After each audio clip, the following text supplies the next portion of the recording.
Great. Welcome, everyone. Welcome to the ASEAN workshops powered by ASEAN Youth Organization as part of the Build on ASEAN 2021 workshop series. Today, we have with us two speakers, Ms.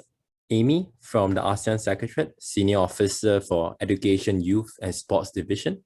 And we have Ms. Melinda from Yusof Ishak Institute of Singapore. She's the lead researcher for Socio-Cultural of the ASEAN Studies Center. Right. Without further ado, I would like to invite Ms. Amy.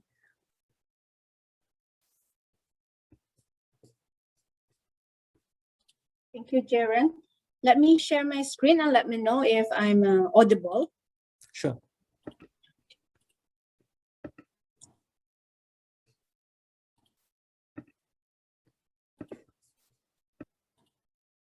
Is it okay? Can you hear me Yes. well? And you can Yes. see the presentation as well? Yes, we can. We can hear you well and see the presentation. Yeah, thank you. Good evening, everyone. I am very pleased to be in this plenary lecture of the ASEAN Workshop Studies to deliver a presentation to provide you with deeper understanding on ASEAN, particularly on the complementarities between ASEAN Community Vision 2025, the Sustainable Development Goals, and human resource development in ASEAN. And to present as well our effort to encourage youth to take part in building back a better ASEAN in the region. So my presentation today is structured around the following four parts. What is ASEAN Community? What is ASEAN Community Vision 2025? The ASEAN Community Vision and its complementarity with SDG, and the ASEAN Human Resource Development for the changing world of work. Should you have any questions or thoughts, feel free to put them in the chat box, of course, or press the raise hand function later during the Q&A session after my presentation. So what is ASEAN Community? What do you expect from ASEAN Community? First things first, let's learn about the history of ASEAN. So ASEAN is a regional organization, members of which are the 10 countries located in Southeast Asia, as you can see in the map on the screen. You can also see the year each country joined the organization. So as set out in the ASEAN Declaration in 1967, when it was established, or what we call now the 1967 Bangkok Declaration, the aims and purposes of ASEAN are first to accelerate the economic growth, social progress, and cultural development in the region through joint endeavors in the spirit of equality and partnership. Second is to promote regional peace and stability through abiding respect for justice and the rule of law in the relationship among countries of the region. Third is to promote active collaboration and mutual assistance on matters of common interest in the region, such as the economic, social, cultural, technical, scientific, and administrative field, and to provide assistance to each other in the form of training and research facilities in the educational, professional, technical, and administrative sphere, and to collaborate more effectively for the greater utilization of their agricultural industries, the expansion of trade, including the study of the problems of international commodity trade, and of course, to promote South Asian studies and to maintain close and beneficial cooperation with existing international and regional organizations with similar aims and purposes, and explore all avenues for even closer cooperation among these member states. So for ASEAN Vision 2025, we envision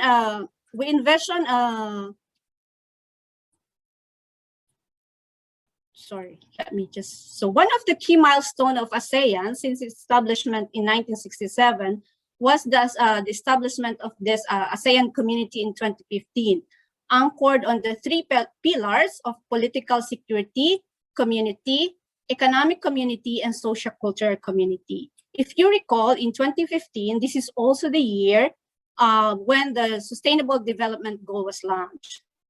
So ASEAN community aims at improving people's lives in the region, among others, by promoting peace and stability, sustainable development, open and rules-based market, better health and education. So as mentioned earlier, the ASEAN community is anchored on three pillars. One is the ASEAN political security community. Second is ASEAN economic community. And the third is ASEAN socio-cultural community. My sector, the Education, Youth and Sports Division, is under this ASEAN socio-cultural community. So to fill out the gaps that may prevent ASEAN from achieving these three pillars, ASEAN is also implementing programs under the framework of ASEAN connectivity and narrowing the development gaps, which we will look into later. So what is ASEAN Community Vision 2025? So adopted in 2015 with the establishment of the ASEAN community, the ASEAN Vision 2025 intends to achieve in 10 years the following. First would be we envision that the region would be a peaceful, stable, and resilient region that has enhanced capacity. And we also envision an ASEAN that is vibrant, sustainable, and highly integrated economy. So the Vision 2025 also emphasizes or promotes the following element. First is an outward-looking region. So this vision is that within a global community of nations, we emphasize the importance of relations and partnership with other people and other region, while also maintaining ASEAN centrality. As we all know, the world is getting interconnected and challenges today transcends countries and region. In this regard, by collaborating with partners, we will be able to learn from and cooperate with one another. So the next vision is on enhancement of ASEAN connectivity. So why is connectivity important to you and ASEAN? Connectivity is crucial for a more competitive and resilient ASEAN through bringing people's goods, services, and capital closer together. When we have connectivity, we will be able to function as community, and in community, we will be able to achieve things and overcome challenges we cannot do as an individual. That is why ASEAN connectivity is essential to achieve ASEAN community. However, ASEAN connectivity does not only refer to the intra-ASEAN community. So while I said we maintain our centrality as the region, ASEAN would like to be proactive by being the driving force in the evolving regional architecture. So to do so, ASEAN needs to accelerate its integration and community building efforts while intensifying relations with external partners. So on connectivity, we have an initiative called ASEAN Connectivity 2025, which aims to promote connected and integrated ASEAN, which is competitive, inclusive, with a greater sense of community. So in ASEAN Community Initiative and Connectivity Initiative, we are focusing on three areas: the physical, the institutional, and the people-to-people linkages. And the second to the last of community vision is narrow development gap. So the next vision is to narrow the development gap, since as you know, ASEAN is ASEAN has a different capacity. So how is ASEAN going to narrow the gap through this initiative? Of course, through building infrastructure, human resource development, and information and communication. So at the end of the day, all the visions projected by ASEAN are aiming at empowering the people with the capabilities to seize opportunities and address challenges. So now let's move to complementarities between ASEAN vision and the 2030 Sustainable Development Goals and human resource development in ASEAN. So as I've said, in September 2015, the UN SDG goal was adopted by world leaders in New York in November. So in the same manner, ASEAN also adopted the ASEAN Community Vision 2025 with the aim of building a people-centered community that is inclusive and leaves no one behind. So since then, ASEAN and the UN have been working together to promote the complementarities between the ASEAN Community Vision 2025 and the UN 2030 Agenda for Sustainability, or subsequently known as the Complementarities Initiative So in September 2016, a special session of the ASEAN Foreign Ministers meeting focusing on sustainable development was convened in New York. So the meeting emphasized the importance of dialogue and cooperation between ASEAN and UN in promoting the Complementarities Initiative. So the meeting also underscored the need to identify priority areas and to develop a roadmap to pursue the Complementarities Initiative. So some of the declarations that show ASEAN commitment on sustainable development can be seen on the screen, like the Joint Declaration on the Attainment of the MDG, the ASEAN Declaration on the Gender-Responsive Implementation of the ASEAN Community Vision, and the Bangkok Declaration on Advancing Partnership in Education for 2030 Agenda for Sustainable Development in ASEAN. So prior to COVID-19, if you take a look at the SDG implementation in the ASEAN, the Southeast Asia is actually on track in quality education and industry innovation and infrastructure, or Goal 9 and 4. So the region is also making a good progress on several other goals, such as the Zero Hunger, or the goal number 2, good health and well-being. We need, however, to strengthen efforts for the other remaining goals, in particular on reducing inequalities, Goal 10, and peace, justice, and strong institutions, where actually it's alarming because negative trends need to be reversed. So these are just some of the ASEAN Commons platform on sustainable development goals. So we have at least 7 platforms on SDG in ASEAN. First, is that's what I have said, the Complementarities Initiative between the ASEAN Community Vision 2025 and the United Nations 2030 Agenda for Sustainable Development, and the high-level forum on complementarities. Second is the establishment of ASEAN Working Group on SDGs indicators and its activities. Third is the annual ASEAN UNDP China Symposium and Research on SDG. Fourth is the high-level ASEAN EU Dialogue on Sustainable Development. The ASEAN Forum for National Development Agency, where we gather them regularly to accelerate SDG implementation.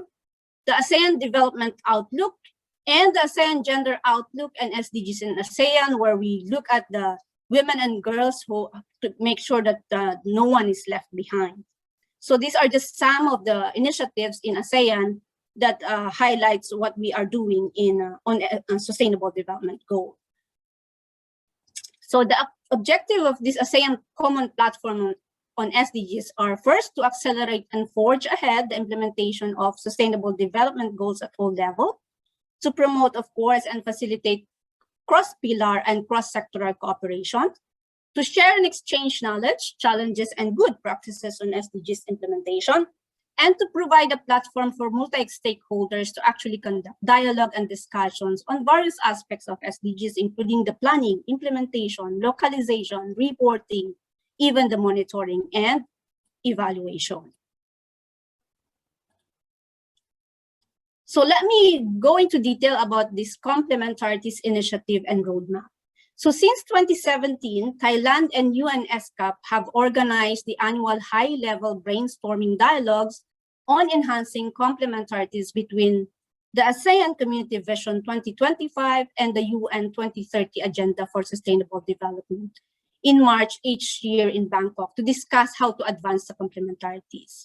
So the key outcomes, or the notable results of this high-level brainstorming dialogues are, first, the Thailand ASEAN Secretariat UNESCAP Joint Report on the complementarities between the ASEAN Vision and the SDG goal, where they have identified 5 priority areas of complementarities. And then we also were able to prepare a complementarity roadmap, which was noted by the ASEAN leaders at the 35th ASEAN Summit in Bangkok in 2019, and the launching of the ASEAN Center for Sustainable Development Studies and Dialogue in Thailand during the 35th ASEAN Summit.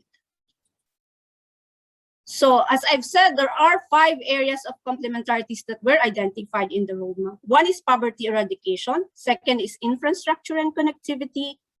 Third is sustainable management and natural resources, sustainable consumption and production, and resilience.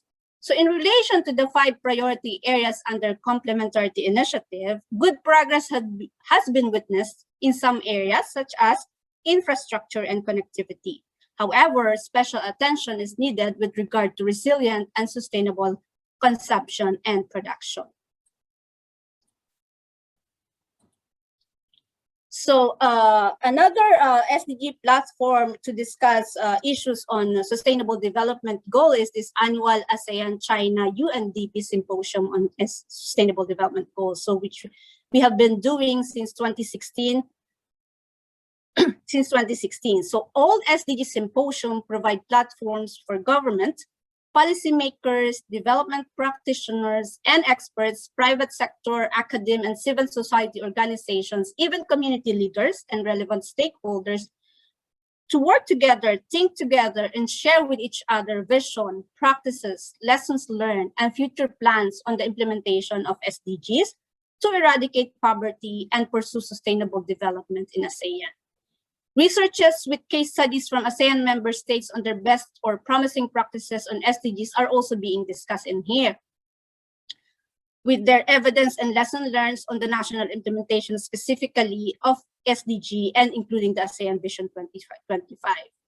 So the 5th symposium in particular, with focus on youth, was expected to produce a set of recommendations to inform ways forward to engage youth in development, as well as to accelerate SDG implementation and to assure that they can benefit from development progress. So what is ASEAN human resource development for the changing world of work and its roadmap? So how can youth be prepared to be ASEAN ready? So as I've said, the 3rd pillar of ASEAN community is socio-cultural, which is the people pillar of ASEAN, which aims at realizing a community where people enjoy the benefits of being part of ASEAN. So the ASCC, as we call it, seeks to build common ASEAN identity, as well as caring and sharing society for enduring solidarity and unity. This common regional identity is essential as the foundation for greater understanding, good neighborliness, and a shared sense of responsibility. So ASCC also seeks to build the quality of life of its people through human development efforts, as well as the promotion of sustainable development. So to achieve this, ASCC is working towards a committed, participative, and socially responsible community for the benefits of ASEAN people, an inclusive community that promotes high quality of life, a sustainable community that promotes social development, a resilient community, a dynamic and harmonious community that is aware and proud of its identity, culture, and heritage. So in ASCC, we also work on other issue or area on human development and sustainable development, as you can see on the screen. So as I've told you, I belong to this sector called Education, Youth, and Sports Division. The issue area is handled by specific division. We also work on culture and information, health, disaster management, and humanitarian assistance. So ASEAN Secretariat is mostly on a sectoral basis.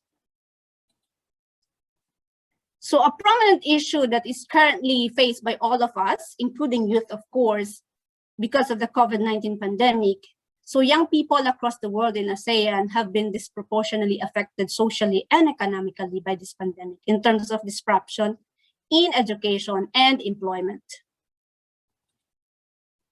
So how our societies have become increasingly reliant on the digital skills, more so than what we might think at first. So digital skills have become necessary across sectors and are no longer limited to tech careers. In addition, we need to anticipate, of course, the creation of new and more jobs requiring advanced digital skills.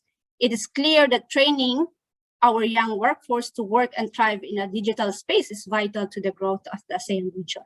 So there will be emerging opportunities and challenges, of course. So for instance, in 2016, ILO stated that 6 countries in ASEAN, which people rely on manual labor, will lose about half of their jobs by 2025 due to automation. However, any challenges will also come with it, the opportunities. So there will be growing demand on ABC skills that we call artificial intelligence, big data, and cloud computing. So, however, digital and technical skills are not the only skills critical to the future of work. So in recent years, the concept of employability has expanded to include not only foundational skills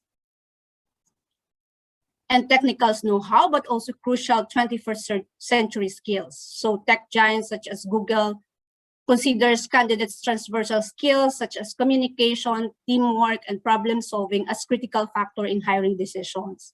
So 21st century skills are transferable to a wide range of occupations and contexts. These skills are particularly significant in today's volatile job market where workers transition to multiple careers over their lifetime. So various international reports have highlighted the need for today's young workers to be adaptable, which requires a combination of higher order skills such as critical thinking, problem solving, as well as social emotional skills such as self-awareness, empathy, and perseverance. So adaptability in young workers takes on a new meaning in this time of pandemic as we navigate changing technologies and work environments. So according to the World Economic Forum, these are the top 10 core skills workers need in 2020, regardless of your professional background.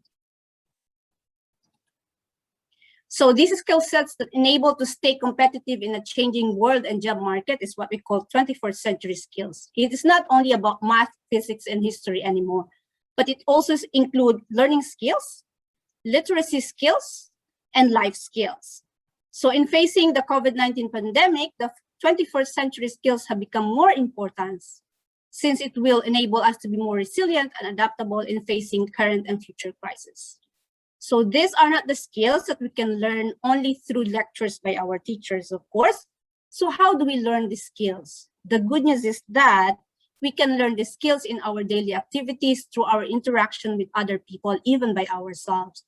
However, in learning these skills, we need to keep an open mind and expand our concept on learning, that every activity is our learning platform, not only our laptops or our books.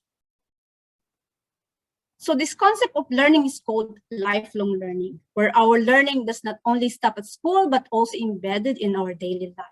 It does not start when we go to school and it does not stop when we graduate. So this expanding concept of learning will also result in a new pattern on work and employment, entrepreneurship, which I believe would be the next topic of your next workshop. So hence, to develop human resources through closer cooperation in education and lifelong learning, and in science, technology, and innovation for the empowerment of the people of ASEAN, and for strengthening the ASEAN community, this declaration on ASEAN human resource development for the changing world of work was adopted last year amidst the pandemic that has brought challenges to industries, employment, and human resources. So it is a commitment by the ASEAN member states to equip ASEAN human resources with the competencies that will prepare them to be future ready, resilient, and able to manage this transition, making sure that no one is left behind in the changing world of work. So the labor and the education sectors have agreed to equip human resources with the competencies that will prepare them to be future ready, resilient, and able to manage transition. So the labor and the education sectors therefore agreed to equip the human resources with these skills so that we can adapt to the changing world of work. So commitments in the declaration were translated into multi-stakeholder, multi-sectoral projects and activities in the roadmap with a 10-year time frame until 2030. So we developed this roadmap to implement the declaration. So this roadmap was adopted by the ASEAN labor ministers and education ministers and was launched virtually at the high-level conference hosted by Vietnam in September last year. As is strategized in the roadmap, implementation will be led by the labor sector, or what we call the senior labor officials meeting, education sector, or what we call the senior officials meeting on education, and the newly established ASEAN Tibet Council, together with the ASEAN Future Workforce Council, with technical support from our office, ASEAN Secretariat, and other ASEAN sectoral bodies and stakeholders who will contribute according to their mandates. So the roadmap sets a common vision of a future-ready workforce. So in achieving this vision, ASEAN member states shall be guided by 6 key principles of measurable, impactful, inclusive and participatory, complementary, pragmatic, gender responsive, and to ensure quality.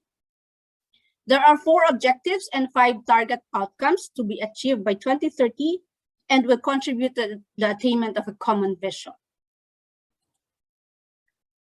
So among the 4 objectives, I wish only to highlight 2, which is are relevant to our discussion today. So the objective of the roadmap would be to serve as a strategic guidance to the Senior Labor Officials Meeting, Senior Officials Meeting on Education, and ASEAN Tibet Council on the implementation of the declaration through the respective work plans as appropriate, and to monitor and review and evaluate the system in accordance with their respective mandates.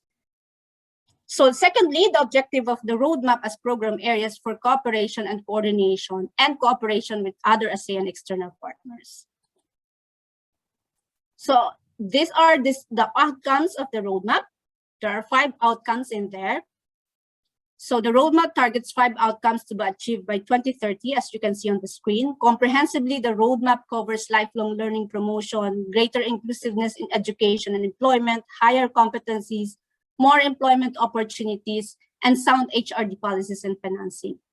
Of course, these are to be achieved through the work of the labor sector, education sector, and ASEAN Tibet Council, and contribution of other ASEAN stakeholders and partners. So therefore, it is important that there is an alignment of the roadmap to the work plans of these different sectors. So there are 34 possible actions identified in the roadmap. These are not cast in stone, but surely they can well guide ASEAN sectoral bodies and stakeholders in taking concrete actions to implement commitments in the roadmap. So we attempted to align the different target outcomes of the roadmap and the thematic areas and HRD initiatives in the 5-year work plans of labor, education, and Tibet sector.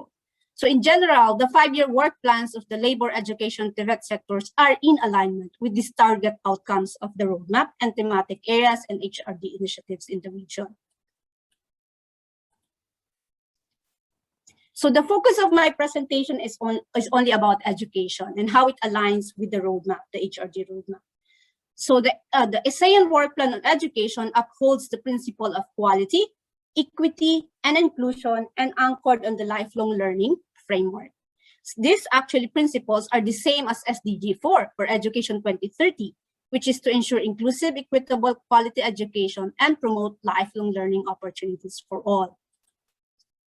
So the ASEAN Work Plan on Education is anchored on a robust lifelong learning framework encompassing different stages and modalities of education and catering to the needs and context of all learners. Looking at the first outcome of the HRD roadmap, you will find its alignment in ASEAN Work Plan on Education in terms of outcome 3, meaning enhanced regional capacity in higher education as part of lifelong learning provision, including the harmonization of ASEAN higher education. In terms of the outcomes on inclusiveness and education of employment for all, we have this outcome 2 in ASEAN Work Plan on Education that is called enhanced regional capacity in promoting and ensuring access for girls and boys to quality learning from school to secondary level, from preschool to secondary level, including the out-of-school youth. So there are several activities included in the work plan as part of outcome 2 that contributes to outcome of HRD roadmap number 2. In the same manner, for the third outcome of HRD roadmap on demand-driven competencies and qualification that meet labor markets, in terms of ASEAN Work Plan on Education, this is specifically embedded in outcome number 4, where we aim to enhance access to quality initial and continuing Tibet that is responsive to changing labor markets and demands. So the work plan has in it several activities that contribute to this particular outcome. So in terms of better employment, better access to employment opportunities, employability, quality of jobs, and enterprise competitiveness, there's a specific output 2.3 where we aim to improve learning effectiveness and inclusiveness of basic education and secondary levels through the promotion subset of this very important skill called 21st Century Skills, Learning Matrix, digital transformation, and including the teacher competency framework. So in terms of outcome number 5, sound human resource development policies and financing, the ASEAN Work Plan on Education will specifically contribute in terms of output 4.1, which is strengthened regional cooperation and exchanges on Tibet governance and Tibet system reform. And output 4.2, which is engage private sector to support Tibet in planning, program development, and implementation, as well as resource mobilization.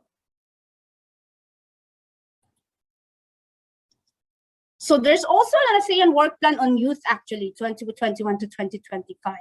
So the priority areas of the ASEAN Work Plan on Youth 2021 is structured in 5 domains, one of which is education, and another would be particularly important perhaps to youth here listening with us is the employment and opportunity section of the ASEAN Work Plan. So this ASEAN Work Plan on Youth also contribute actually to the human resource development roadmap. So building upon the identified strategic priorities of post-2020 youth development in ASEAN, the ASEAN youth ministers have agreed to structure the next work plan around the 5 domains of ASEAN Youth Development and Index, namely this education, health and well-being, participation and engagement, even ASEAN awareness, values, and identity, with the inclusion of initiatives addressing the impact of COVID-19 on youth, such as digitalization of education and youth mental health and well-being.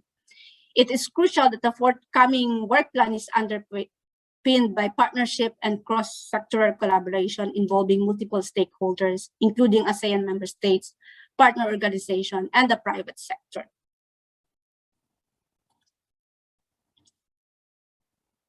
So, how can youth be involved? How can you be involved? Now that I have discussed about ASEAN, I would like to encourage you to understand about youth as well. So youth is defined by age, as you can see on the screen. Every country or international organization has their own definition on youth. But for ASEAN, it will be anybody between 15 to 35 years old. Based on our data in 2019, there are 223 million of youth in ASEAN, which makes up to 1/3 of ASEAN population. This number is expected to reach its peak in 2038, where there will be 220 million ASEAN youth. With such a large group of cohorts, young people can actually contribute a great deal to the ASEAN community, be it by engaging in policy dialogue with leaders, implementing community projects or social enterprise, or promoting youth leadership and volunteerism. You have a lot of things that you can contribute with here. So with this, I end my presentation and thank everyone for listening and staying on. Thank you very much. Thanks, Miss Amy. Right, great presentation. Thank you so much. Learned a lot more about ASEAN and its SDGs goals. And we just have a couple of time for about 15 minutes for questions now. Let's give the audience some time to ask their questions. So if you're with us here on Zoom, feel free to just type your questions in the chat. Alternatively, if you're watching live on Facebook, please go to menti.com and key in the code that was shared in the comment section, right? So the code is 92626619.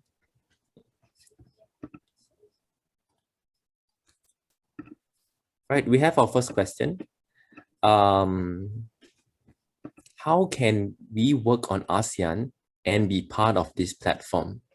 So all these questions are asked anonymously by the audience, yeah? Okay. So the first. So actually in ASEAN, we do have a lot of initiatives that would actually benefit the youth. So we have initiatives on entrepreneurship, we have initiatives on leadership, volunteerism, even the sports, student mobility, and people-to-people exchange.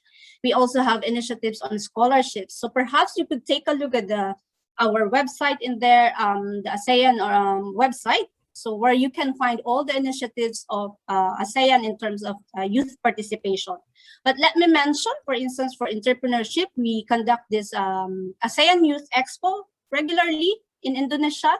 So the latest one was actually held in Laut PDR last 2019. We also have this, to promote youth leadership, we hold this annual ASEAN University Student Council Union Conference. So in terms of student mobility and people-to-people exchange, we do have various regional scholarship programs which promote intra-Asian ASEAN mobility. We collaborate with China, Republic of Korea, Canada, and India on the scholarship sponsoring Asian students to study in these countries. We also have youth exchange programs supported by Japan. So there are a lot of areas where you can contribute and at the same time participate. Yeah, thanks, Miss Amy. I think the exchange program, the SIAP program by the Japan government, right? So have it for many years now. It's really been beneficial, right, for many of the youth. You know, having I think was it a 3 months program on the. I'm not very familiar with the duration, but I know there's one for for that. Yeah, that's awesome. So if you're interested, there's many programs, and if you're interested to find out more, you can go to the ASEAN.org, ASEAN.org, to find out more of the programs, or follow ASEAN Secretariat on their Facebook, LinkedIn, and other social media profiles. Great. We have our next question. What area would you believe would be most pertinent to focus in your experience? I think the question would be more which area of focus that would be most beneficial to young people based on your experience, given they have mentioned many of these areas that young people can be part of. Oh, well, I could mention one, of course, the scholarship programs, I think, the volunteerism as well.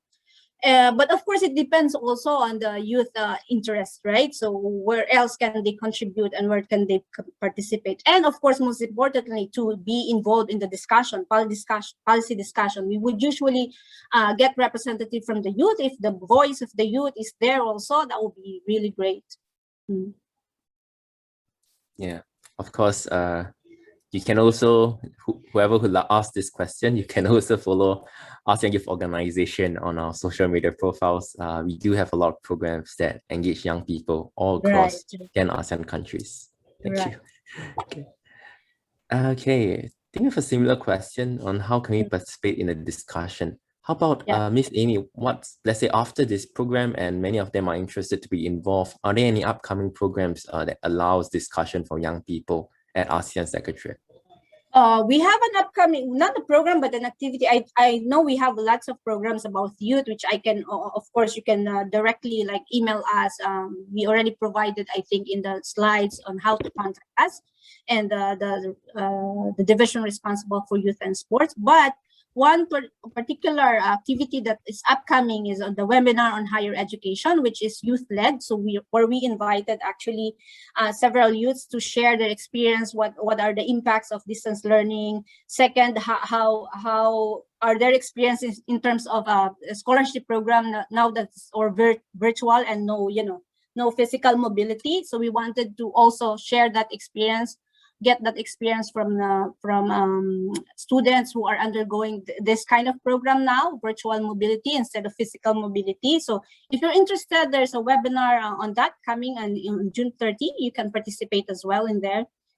So we expect a lot of actually students to participate in that as well. So it's on June 30. Great. Thanks, Amy. So yeah, I think many programs from different sectors, and now that Miss Amy, you mentioned about mobility, we do have a question from the Zoom chat itself. ASEAN integration will lead to intra-regional mobility. How can one achieve work-life balance and work-life integration under these circumstances? ASEAN integration. Okay.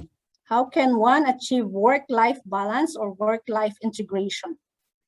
So I think it's also depend on the person, right? When you become mobile and go to from one place to another.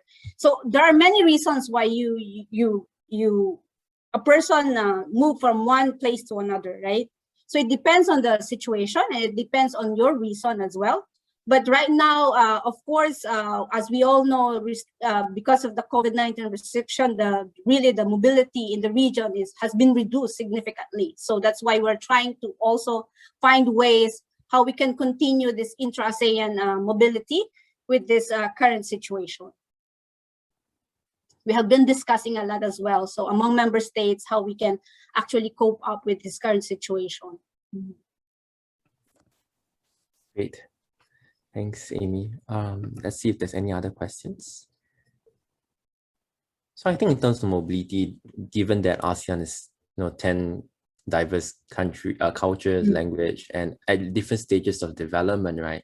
So I guess that mobility is also pretty much affected on an individual basis, the social mobility of these individuals, right? And given the pandemic, not everyone have access to the internet or at least stable connection and electronic devices that allows us to connect online. So some of these may also pose challenges to achieve work-life balance. And if Facebook just also announced they're planning to have fully remote work by end of 2022. Not sure if that's possible. Even us, we're still working remotely up until now. It's been more than it's almost 2 years now, right? Yeah, that's right. So ASEAN Secretariat, many people working are still from home, working right? As well? Yeah, we are still working from home. Okay. That's right. I guess the new ASEAN Secretariat building would be empty, yeah. Right. Yeah. So if you don't know, the ASEAN Secretariat just have a new building, and they just recently moved to a new building. Yeah, there was a launch last year, right? Yeah. So okay, we do have a couple more questions. With more focus on international education and widening our perspective, how do we strike a balance between local and international focus? So actually, it's also a challenge in terms of this internationalization of higher education in particular, right? So there are also many people who would be interested studying not in ASEAN region, but rather in abroad, like for instance, UK, US. So in ASEAN, we're also trying to actually address the challenge. So now there's an ongoing discussion about it, how we can actually encourage ASEAN students to stay in ASEAN, move within ASEAN. Yeah, so more within ASEAN, 10 countries. Within ASEAN, right. Yeah. And I think a couple of them are also studying within ASEAN countries or have considered to study in ASEAN countries rather than overseas because of the pandemic, right? Yeah, now with the pandemic, yes, they would, you can see a pattern already going in there that they don't want to move like very far away. Yes. I think also if there's anything, family, closer loved ones, you can easily fly home when you're in this region. Yeah. And hopefully, of course, the borders will open and more of us can travel. Yeah. Hopefully. So we have another question. How is the progress of ASEAN during the pandemic? How is the progress? I think in the same with other region, we are all struggling, right? In fact, for instance, for Sustainable Development Goal, there's even a global discussion that what we have achieved before the pandemic might regress actually, and we will not be able to achieve the Sustainable Development Goals for 2030. So in the same manner that the other regions are, experiencing, we are having a difficulty. That's why we have to work together. We have to continue our dialogues. We have to accelerate our what we're doing. We cannot be like doing the same thing like what we were doing before the pandemic. Otherwise, we really won't be able to achieve our community vision of 2025, our Sustainable Development Goal vision of 2030. Yeah, I think recently also there was a report on our progress on SDGs, right? Recently for ASEAN. Yeah. So, even for education, like for instance, I've shown the photo before the presentation before the pandemic. It says that we have achieved actually in terms of quality education, we have achieved okay, we're doing fine. But if you look at it in a more detailed manner, like all the different targets, the 43 targets in education, not all are actually doing well. So we have to do more about education as well in terms of youth participation, because there are not many people who are actually participating in vocational education, vocational training. There are still many people who are out of school. So these are the things that we need to address for us to be able to actually achieve SDG 4. So while we're doing well in terms of the general progress, but if you look at it from the lens of the youth, I think we need to do more.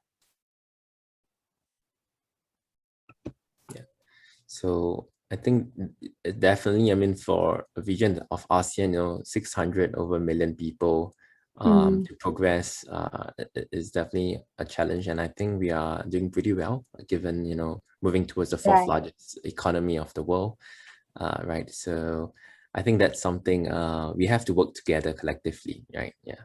Exactly. Okay, let's probably give another 1-2 minutes if there's any other question.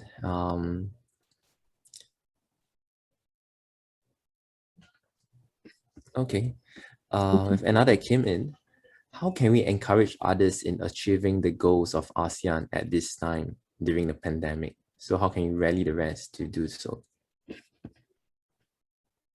We should not stop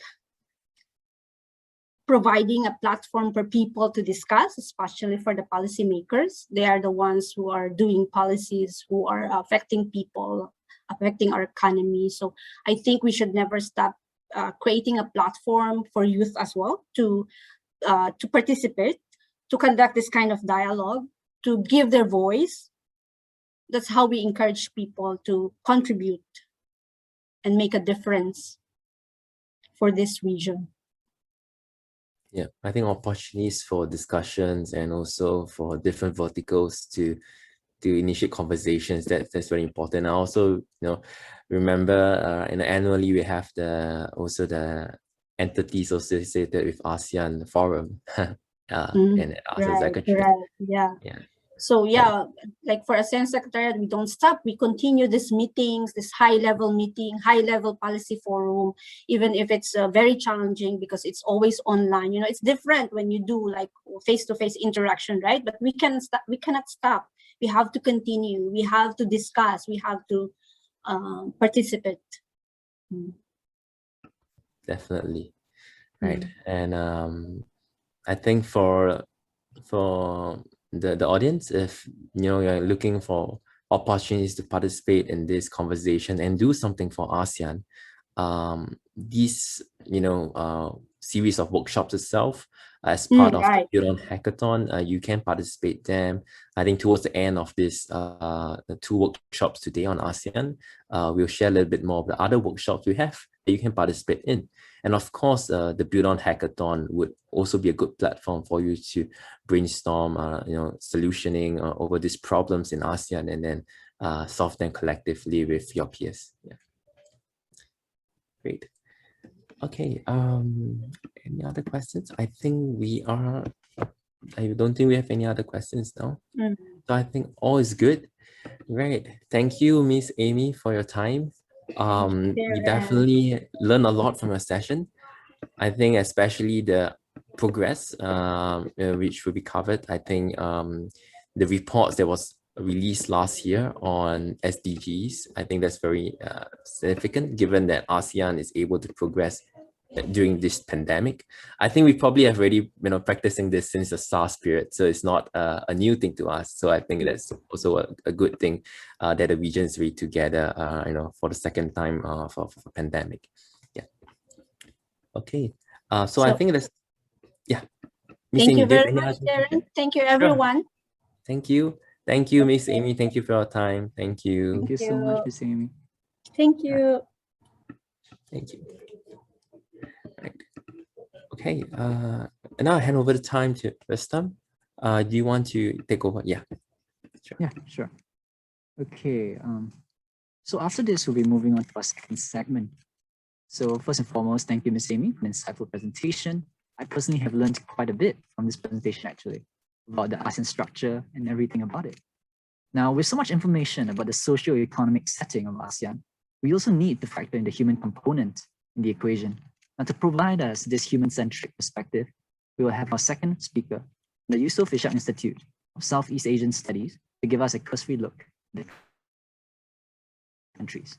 Now, our speaker, Ms. Melinda, is the lead researcher of socio-cultural aspects of the ASEAN Studies Center in the Yusof Ishak Institute, based in Singapore.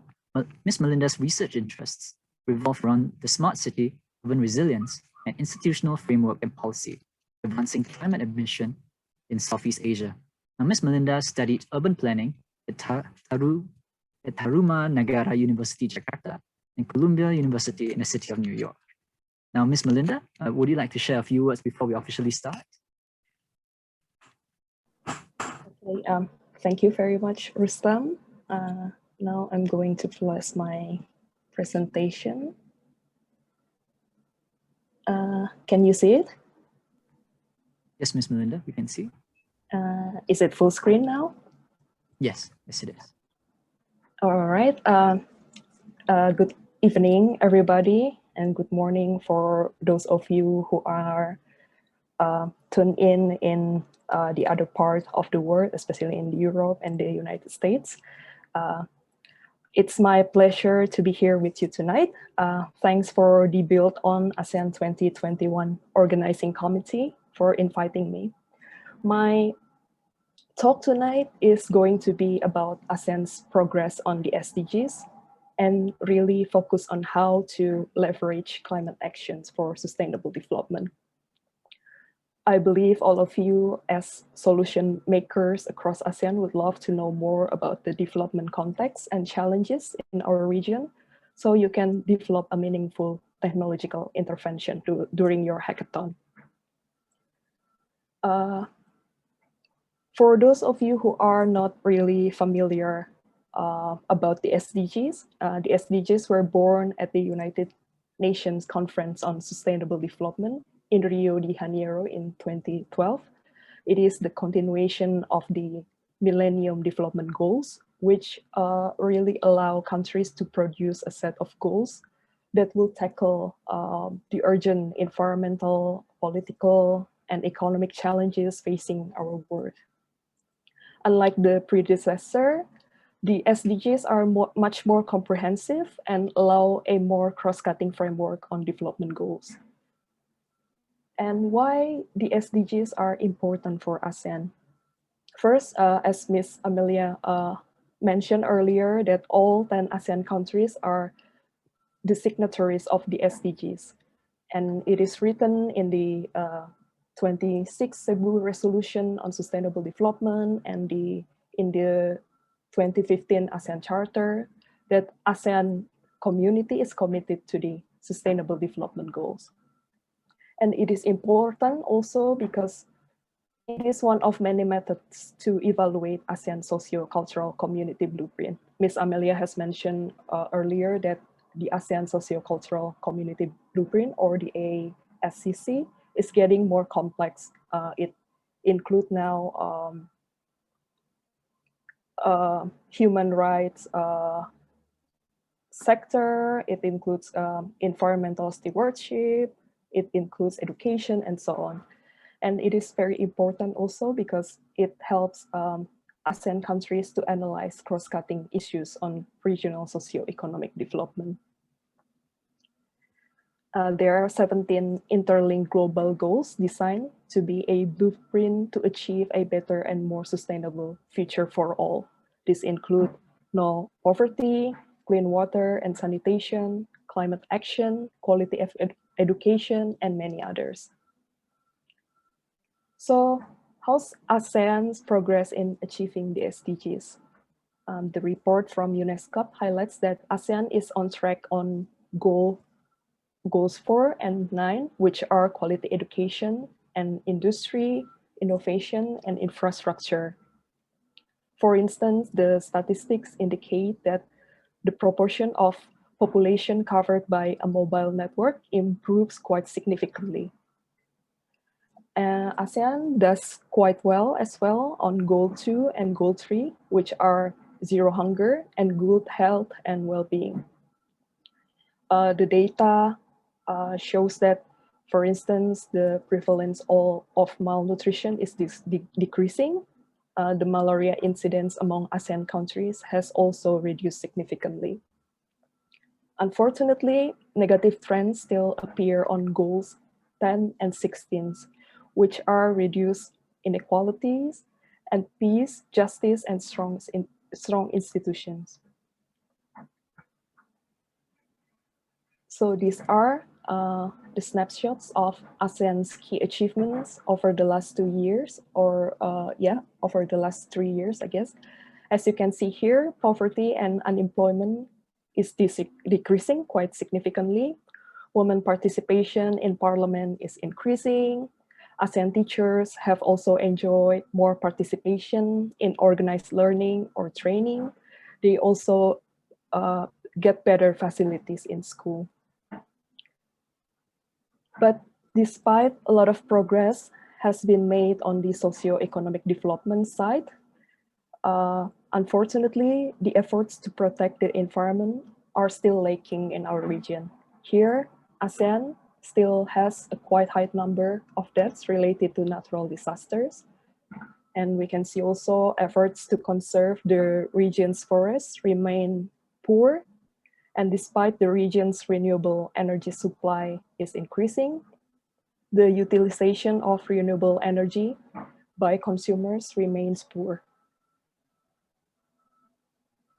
So in general, the SDGs baseline report highlights that ASEAN has to really work more on the environmental stewardship, especially in the issue of climate change, because climate change has a tremendous cascading impact on other SDGs indicators. I would like to give you an illustration here. For instance, if agricultural yields and forest harvest is declining due to climate change, it is highly possible, for instance, for farmers to lose their livelihood. The ASEAN will suffer economic losses.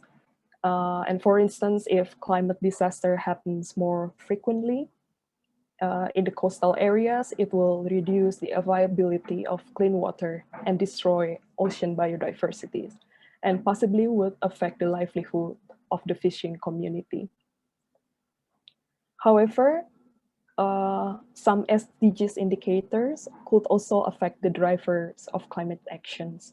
If ASEAN countries adopt more renewable energy, for example, they can enhance their the impact of climate change, such as the increasing temperatures, a drought, and severe weathers could possibly reduce. So it's really two-way interactions. If we reduce the impact of climate change, we can improve our socio-development goals. And if we also improve our socio-economic goals, we can also improve the climate action. So embarking from those climate issues in a sustainable development context, we at the ICS Yusof Ishak Institute recently conducted an online survey on Southeast Asian perceptions on climate change. A little bit background about the survey. We conducted the survey from August to September last year. We successfully drew a total of 502 respondents from all 10 ASEAN member states. Our survey, comprising 30 questions in total, was designed to draw views on climate change issues such as climate impacts, cities adaptation and mitigation, food security, renewable energy, and transition to low carbon economies. For those of you who want to study the trend closely, feel free to download it from the QR code on the screen. Here, I'm going to go through some of the trends from our survey. In viewing the responsibility of tackling climate change, our respondents view that national governments and individuals have the highest level of responsibility, followed by businesses and industries and local governments. Meanwhile, international organizations and ASEAN were attributed with least levels of responsibility comparatively. But when asked who should bear the cost of climate change measures. Businesses and industries were identified by the highest number of respondents, followed by multilateral organizations and individuals. And there is also an interesting finding on the level of participation in climate advocacy. We identified that ASEAN youth are more likely than any other age group to be actively engaged in climate advocacy. Around 53.9% of respondents under the age of 21 are involved in leading a project, mobilizing support, or attending environment-related seminars. Here is the snippet of perceptions on domestic policies and regional efforts in rating their government's policies to tackle climate change. 57.6% of all ASEAN respondents felt that their government was ineffective.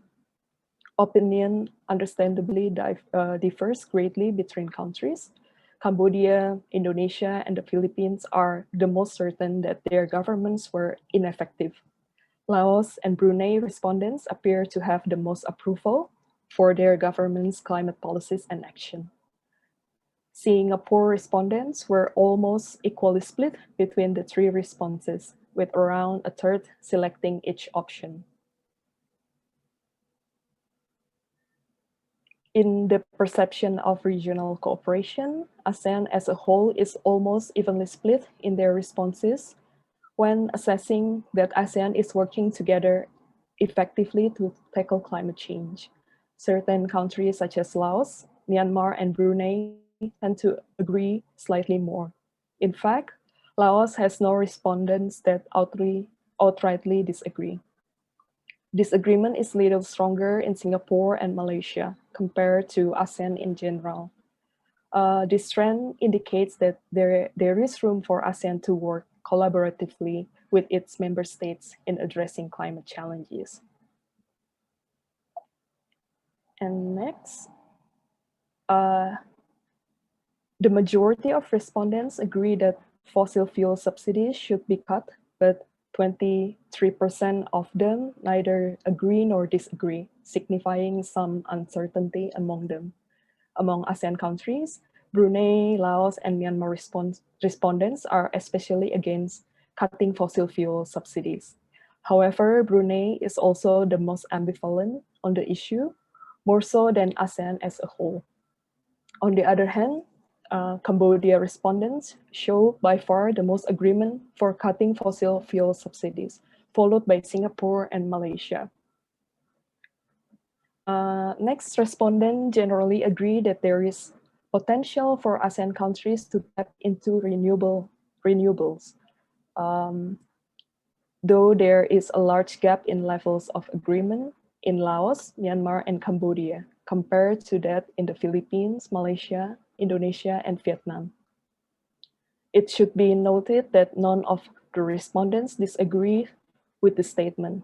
All chose either yes or unsure.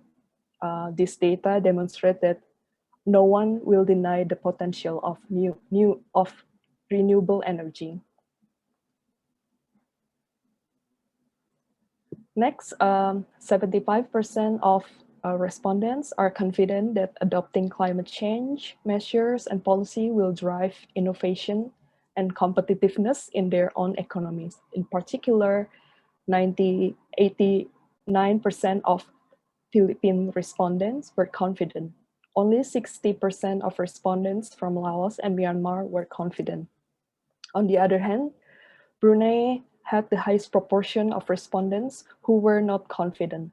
Across all countries, about 6.5 to 18.9% of respondents chose to not comment. Next. Respondents mostly agreed that their respective countries' food security is threatened by climate change, but this question also saw a relatively high level of uncertainty. Overall, around 20% of respondents were unsure. This proportion is at 37.9% for Brunei and 30% for Laos. Philippine respondents were the most concerned of their food security, followed by Singapore respondents.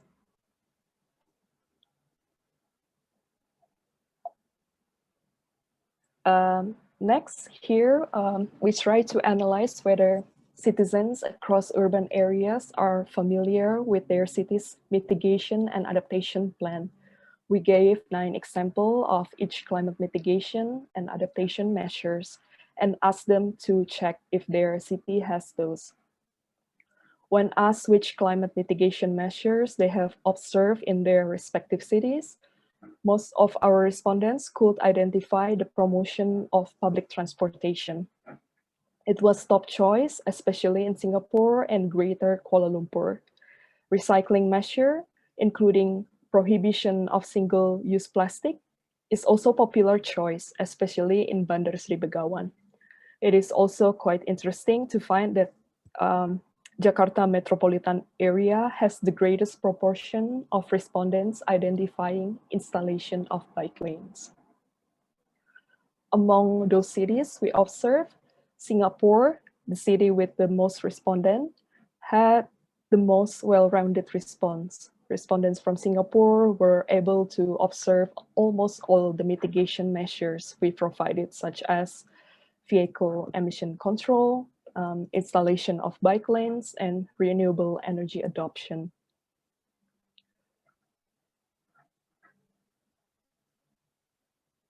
Next, when asked which climate change adaptation measures, the most commonly identified adaptation measures were air quality measures and flood protection. Respondents from Jakarta metropolitan area mainly identified green restoration, while respondents from Metro Manila commonly identified disaster warning systems. Air quality measures, especially in Hanoi, are very strong. Only a small fraction of respondents from Phnom Penh were able to identify adaptation measures implemented by their city. Singapore, again, here has a quite well-rounded response. Singapore respondents mainly chose water catchment measures, coastal protections, and green restoration as their identified climate adaptation strategies. Now, challenges and opportunities ahead for ASEAN. The socio-cultural and development issues in ASEAN have become more cross-cutting and complex, as I illustrated earlier, using climate change as an example. We find that renewable energy, decarbonization, food security, and cities adaptation and mitigation are really key sector solutions need to be enhanced for the future. And a quite positive trend, ASEAN youth engagement in climate action is promising. And next, what about the opportunities for ASEAN climate action and sustainable development? Most of ASEAN countries have acknowledged that climate action, renewable energy transition, and greening the economy will provide many positive impacts. They have enhanced policy and provided support for business communities to play a more significant role. Here, for instance, the Philippine government signed a moratorium on coal-fired power. The country is exporting solar PV 7 times the global average and will be allowing 100% foreign ownerships in geothermal projects. These are quite exciting outlook for ASEAN in the future, for sure, and will help our region to move towards a green economy.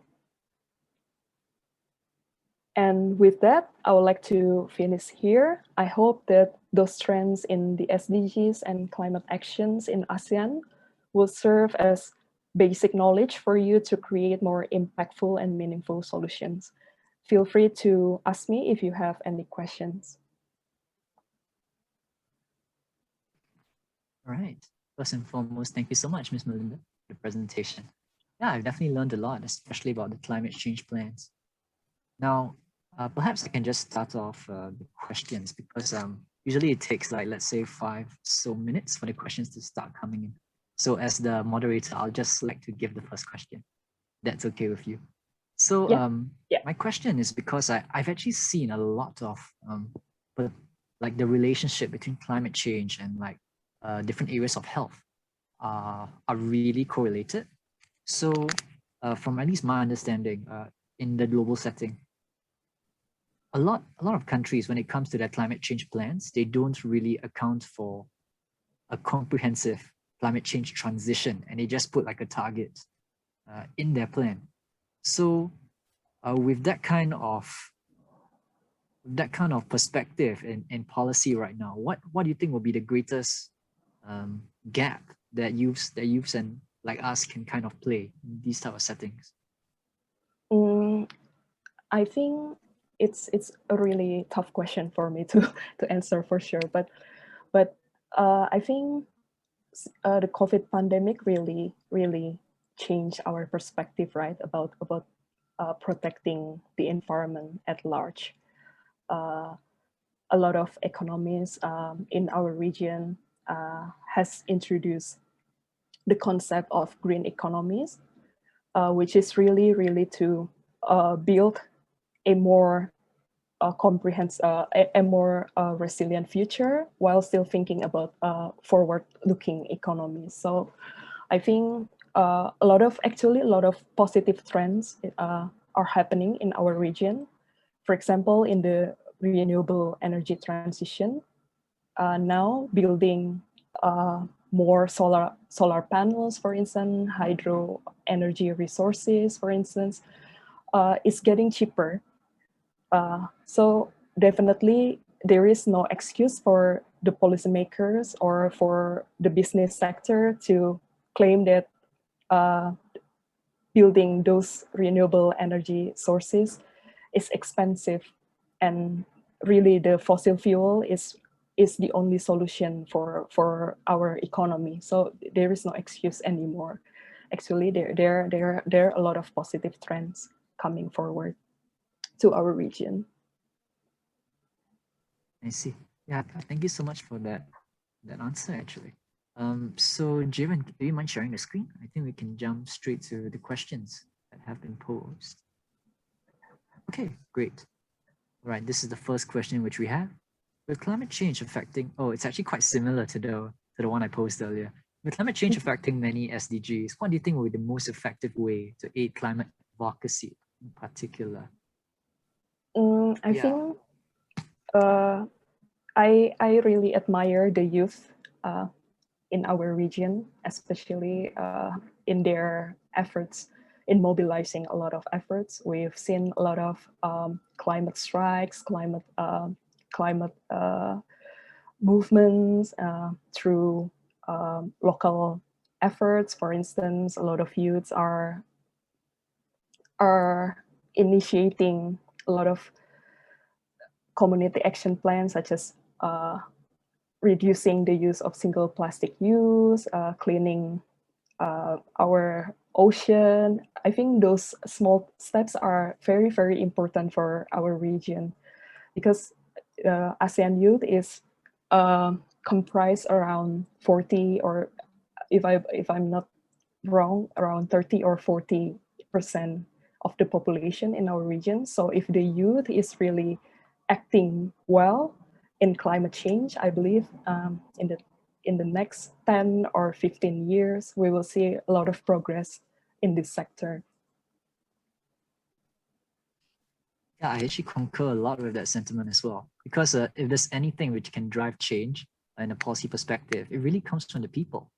And from what our participants here are mainly interested in, a way that we could do that is really just to promote the growth sector for green tech and for green collar jobs.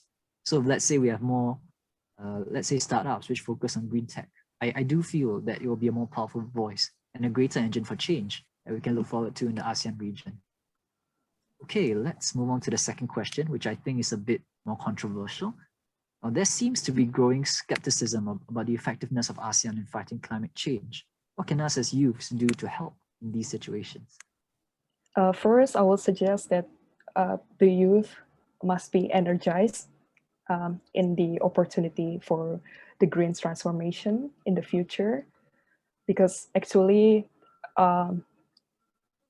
greening our economies is going to be beneficial for everything, for our environment, for our economy, for providing new jobs and opportunities.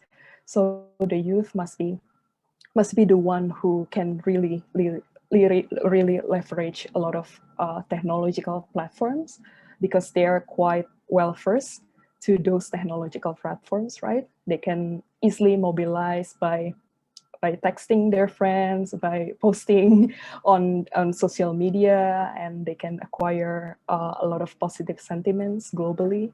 So I'm seeing a lot of actions mobilized by the ASEAN youth. I'm quite confident that our region will achieve a more sustainable future. And I think the other steps is really help to shape the policy making process by participating in a lot of dialogues like this. It's quite helpful, because by providing more solutions and showing that we are excited about the future, about the green economies, for instance, about the renewable energy transition, our policymaker will start to really make a decision based on our inputs. That's very important, I believe. Right, that is actually a good perspective to have. If I could add on to the question, to the question posted here. Now, I think that really youths do stand and have a lot of opportunities to kind of help out in this area. If anything, our generation is equipped with tools that perhaps 30 years ago were completely unbelievable. Like, we could communicate with people all over the country within a second. And not only that, like, we have data at our fingertips. Yeah. So I would think that for anyone here who's listening, a good way to kind of get yourselves involved in this conversation is really to educate yourself and really not just be apathetic in this fight, actually. But climate change will definitely affect all of us. And yeah, it will definitely help us in the long run, no matter what you do for it. Now, I think we have a question in the chat as well. Let's move to that one first. Okay, for this was actually directly messaged to me. I don't know why, but the question was, hi, I would like to ask if the ASEAN community, this is, I think it's more to hear your perspective as the second speaker, but the question goes that they would like to ask if the ASEAN community is getting closer in terms of achieving the SDGs 2030, in your opinion, like in general. In general, I would say that on the socio-development and socio-economic progress, ASEAN is doing really well. We see that poverty is declining, right? Maybe you feel that way. For example, my own experience, for example, my mom only graduated from high school, but now one generation after her, myself, I graduated from master's degree. So that's a leapfrogging development, right, from the socio-economic perspective. But the report from the UNESCO mentioned that unfortunately efforts on the environmental front is still lacking in our region. We've seen that flooding events, natural disasters is getting more frequent in our region. A lot of people, especially the poor one, who are the most vulnerable to those disasters, are mostly hurt by the impact of those disasters. They will be trapped in poverty. They will lose their livelihood due to climate change, for instance. So yeah, I think ASEAN is doing really, really well on the socio-economic development side, but more progress and efforts must be directed towards the environmental stewardships. Okay. Thank you, Ms. Melinda, for that answer. Now, I think we have, oh no, I think the question is actually flooding in now. We actually have time for 2 more questions. Perhaps we could answer this question and 1 more after it. So, oh no, there's 4 more now. Okay, let's try to answer it as quickly as we can. How do you think youth can encourage sustainability in their daily life? Yeah, I think this is a very important question because most of us still think that the way to tackle climate change is really to ban fossil fuel or to stop giving incentives to those private sectors who develop their business in oil, gas. They are dirty and polluting our environment. But we as an individual can actually control from our consumption as well, right? We can, if we stop using the use of plastic bag, for instance, we will at least we will decrease the demand in plastic bag, and we will decrease, of course, the waste production that will possibly pollute our ocean, our landfill. So I think the consumption side must not be overlooked. Well, thank you for your thoughts on that one. I do definitely echo a lot of those sentiments, especially about what we can do on an individual level, even though it may be small. Collectively, it definitely will have an impact. Okay, now to all of our viewers, I apologize. A lot of you have sent in very good questions, but I think we have a time limit. Okay, hold on. We have a question in the chat as well. I don't know why, but it's addressed to me as well. Okay, this one is actually similar. So, okay, to Rudy, if you actually, we actually refer to the video before we actually have your answer. So I'll move on to another question first, which is the question which is flashed here. Now, poverty in Southeast Asia is high, especially due to the pandemic that kind of pushed people, 5 million people in Indonesia, past the poverty line into severe poverty. How can ASEAN as an entity and ICES as a think tank and young people like us, how can we help in this situation? I think that's a really good question because COVID-19 has really impacted the poor population, especially those who depend on their irregular jobs, those who are not employed in tech sector, for instance, who do not have access to technology. Those are mostly affected by the COVID pandemic. And there are actually a lot of movements in ASEAN. There are actually a lot. For instance, in Singapore, there is, if I'm not wrong, there is an Instagram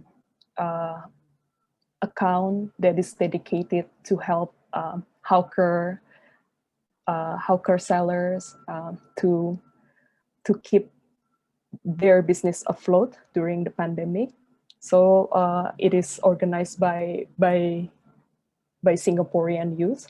I forget what's the name, but they're really smart and creating this platform. They help the sellers to digitize. They help the sellers to post their menu, their food, so that people can easily access and can identify them.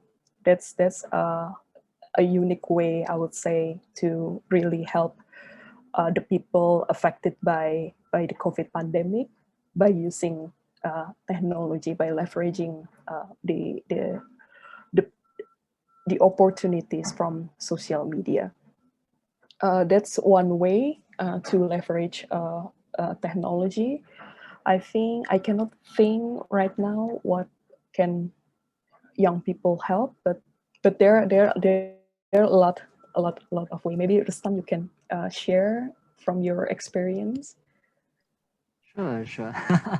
Okay, from my experience would definitely be different from a lot of people's, but really depends on your interests and let's say your domain expertise. For me, I personally have a very big interest in both healthcare as well as technology. So I try to find a way to merge those interests and perhaps find data that I can use to kind of like find gaps in the system, which I can address better with health needs. So for example, in my country of Singapore, there's actually quite a robust data framework. So from there, we actually use it to kind of analyze trends and see what we can do. So in other countries as well, I really encourage people to kind of pick up skills like these where they can not only market it, but even help their communities and even help policies shape better. There is no exhaustible list, but it really is how willing we are as youth to put ourselves out there as well and be involved in the discussion. At least that's my take on it. Yeah. Okay, with that, I believe we have actually ran our time for the Q&A. So first and foremost, Ms. Melinda, thank you for the rousing discussion. pleasure. I personally have learned a lot, and I believe our audience as well, not only on Zoom, but on Facebook, YouTube, and even on LinkedIn, would have enjoyed it as well. And without further ado, I'll pass the time over to AWS, our representative, Val.